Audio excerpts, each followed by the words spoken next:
Okay, I'd like to speak to you about a white paper, an industry white paper.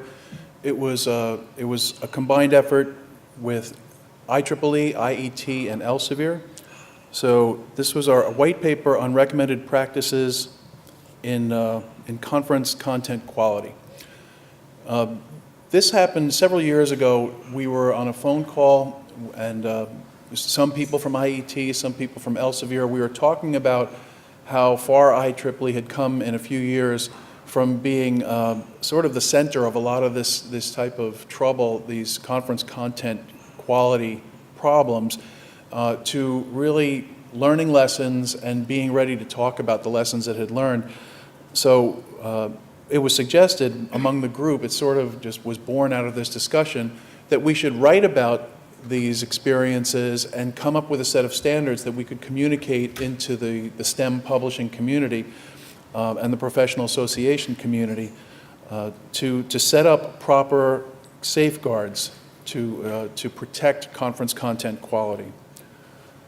So some of the things we talked about in beginning to develop the paper were refining IEEE's definition of its scope, and this is an ongoing process. I mentioned before that we're known, I guess if you think of the IEEE as an onion, the outermost layer is electrical engineering, but if you start peeling away at the other layers, you get to telecom, physics, applied mathematics, even some disciplines within life sciences. These are all part of IEEE's scope, and we also delve into other areas that that converge with electrical engineering and computer science, but really are not part of that hardcore, but they're still appropriate for our body of knowledge. Technical program management, emergency management, disaster recovery, and I mentioned interdisciplinary subjects. But there are papers we've received that come from areas that I would say that are from out of left field: political theory, some religious content, financial content that really have absolutely nothing to do with our core areas, and we consider them just plain inappropriate and not inappropriate for publication in IEEE Explore. We also talked about just the pure nuts and bolts of peer review. We suggest 3 reviews per paper as a minimum. We suggest reviewing an extended abstract and then reviewing the full paper afterwards, the deep dive into the extended abstract, and single blind peer review, where the reviewers are not known to the authors. The main criteria are the scope. Is the paper within our core areas? Quality: is the paper well written, and does it look and feel like a research paper, like a scientific research paper? And maybe most importantly, is it representing a new idea or a different approach to solving a problem? So we want to socialize this paper as a living document. Even though it was written, it is subject to revision as we get more feedback from our community.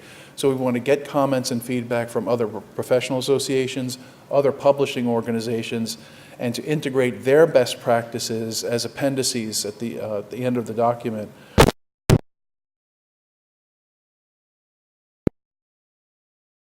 So the paper is structured with a statement of its purpose.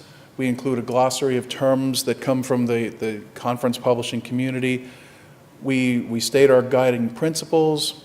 We discuss the rights and obligations of various people involved in creating a conference's technical program, and the conference proceedings, which is the publication that comes out of the conference. And we talk about plagiarism and machine-generated papers. We make suggestions for how to perform the peer review for a conference. And then the appendices are at the end of the document, and it begins with a fairly detailed description of IEEE's scope, which is, briefly, it's kind of a combination of the scope statements of our 43 or 44 societies and councils and the high-level indexing points in IEEE Explore. So what are we trying to accomplish? We want to create an ideal so that there's there is a goal toward which technical program development in our space can strive toward. We want it to be adopted very broadly, and we want to get these guiding principles out there in the global information community.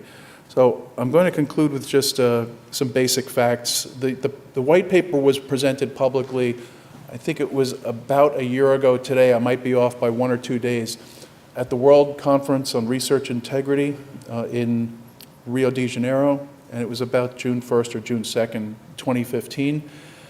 The three organizations I mentioned, Elsevier, the IET, and IEEE. Since then, the Civil Engineering Society, ASCE, has contributed a scope statement. We're working with the American Society of Mechanical Engineers to include their scope statement. And I think it reflects what I mentioned before in the morning session, that we really are trying to complete our transition from being sort of a policing organization to being an educational organization and a thought leader in the conference content quality space. Thank you.